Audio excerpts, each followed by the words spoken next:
This is Stacey McKibben with the Master Communicator podcast, where CEOs, senior leaders, and C-suite executives share their advice. It's 6 questions in 9 minutes because the best leaders know how to share their ideas concisely and quickly. Let's jump right in. Question number 1. In a few sentences, please tell me who you are and what you do. Hey, my name's Shannon, CEO and co-founder of THINKNOO, a nutrition company that makes coffee healthier and promotes holistic health to combat society's rising issue with burnout. Also the innovation lead at Deloitte Digital in New York, where I have the privilege of helping some of the world's largest organizations define the future.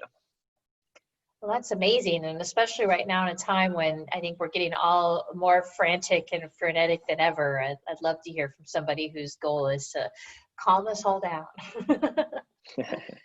What's the best thing about leading people from your perspective? I think it's a couple of things. I think helping people avoid making the mistakes that I've made in the past, which, there's been a few. And then seeing people become independent and actually not needing me anymore, which is a great thing. And then look, selfishly as well, it fuels my genuine curiosity for human behavior. It's something I've been super passionate about, and it's really interesting kind of seeing that come to life. That kind of who people get to become as a byproduct of, right, the development, coaching, and growth. Question 3, I often hear from other leaders that business would be great if it weren't for that pesky people part. I'm curious, what are your thoughts about that? So this is a common belief, and it often comes from what I call hover leaders, which are very similar to hover parents. And you can take that how you will, but essentially they struggle to relinquish control. And as a leader, you've got 2 main jobs. Your first job is to hire people with cross-discipline skill sets that complement yours, so not always in the same space. And your second job as a leader is to really help people realize skills that they didn't know they had and push them to go after those skills. So you almost have to kind of, see beyond what they bring to the table every day and kind of, help to, uncover some of their greater gifts or, strengths that they might not even recognize they have. I can imagine that would be pretty rewarding to, uncover that for somebody and to be able to share, to ever, bring that to somebody's attention. Have you ever done that before and had them get pretty excited about that? Yeah, I think it's funny when you help people realize that they have a skill set, which most of the time they have the skills, they just don't know it yet. I think it's really rewarding to actually see somebody go after that and then see them a couple of years later and see where that's taken them. And you can't ever take the credit for the direction that they've gone in, but it is really rewarding to be able to be part of that. Yeah, to know that you were part of that journey, and that's pretty cool. If you had a group of leaders sitting here right now, what piece of advice about communication would you give to them? The 3 things: show up, be thoughtful, and be vulnerable. And look, before I go on to explain these in more depth, these are just three points are an example of principles, like foundational promises that you tell yourself as well as tell other people that really guide the way that you act.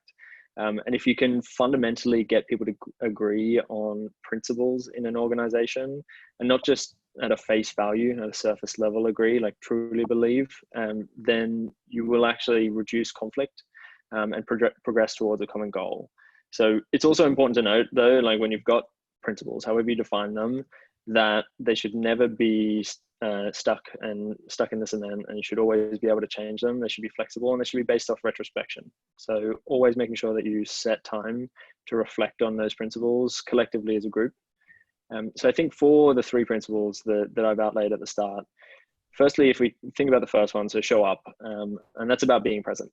And if you think about being present, it's all too common for people in positions of authority to consciously or unconsciously be less respectful of people's time if they sit below them, which I think is fundamentally wrong, because if someone puts time in with you, irrespective of seniority, you should be there. You should be there mentally, and you should do a couple of things like don't multitask, and you should actually try to encourage active listening and practice that for yourself. So making sure that you're acknowledging the things that people say, and whether that means you have to repeat it back to them, but find a way to do some form of active listening to really show people that you are there mentally. So second thing, thoughtful. It doesn't always mean being kind. And I think that that's where a lot of people do go wrong, especially in organizations. It's not just about being kind. There is a concept that's called a meritocratic partnership, and that explains like the thoughtful disagreement is one of the foundational pillars of a good team. And to achieve this, you actually need to have a really high level of trust to be able to disagree in a way that doesn't necessarily create conflict. And that brings to the third one, which is actually about being vulnerable. And this does mean not always being right. So you need to not be afraid to ask people for help, regardless of who they are or where they sit in your organization, because as a leader, you need to really look to break down the professional barriers and show people that you're human as well. So if you haven't tried it before, if you haven't tried being vulnerable and being human in a professional sense before, you'll be positively surprised that both professional output increases and your personal relationships only grow stronger.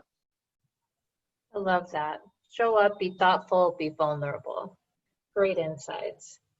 All right, so as we think about this and we're listening to you and learning, what other successful business leaders like yourself should be on the podcast? Where are the other Shannon O'Briens out there that we should be paying attention to? I wouldn't call them other Shannon O'Briens because I see them as definitely more successful than I am in many ways, and actually just doing a lot of great things. But two people that I think would be a great asset for people to learn from is one, Grace Francis. So she's the Chief Experience Officer at Droga 5 in London. She was actually my boss and mentor for a long time, and still is in some ways, and has a very unique view of the world that I think is really enriching to hear and really powerful. And I think the other person that would be good is Neil Yo, Y-E-O-H. He's actually just recently he's taken quite a journey, done a couple of different master's degrees. Worked a lot. He's been a Forbes columnist, has done a lot in the social space. He used to actually be a social impact VC. So actually helping organizations who are doing good in the world get funding and actually mentoring them along the journey. And I think that, it's all too common in today's day and age that people go after money, and organizations are going after money too often, and they kind of neglect the social good side of it. And I think in a new world that those two, especially off the back of this, those two things shouldn't be different. You should be able to weave the two in.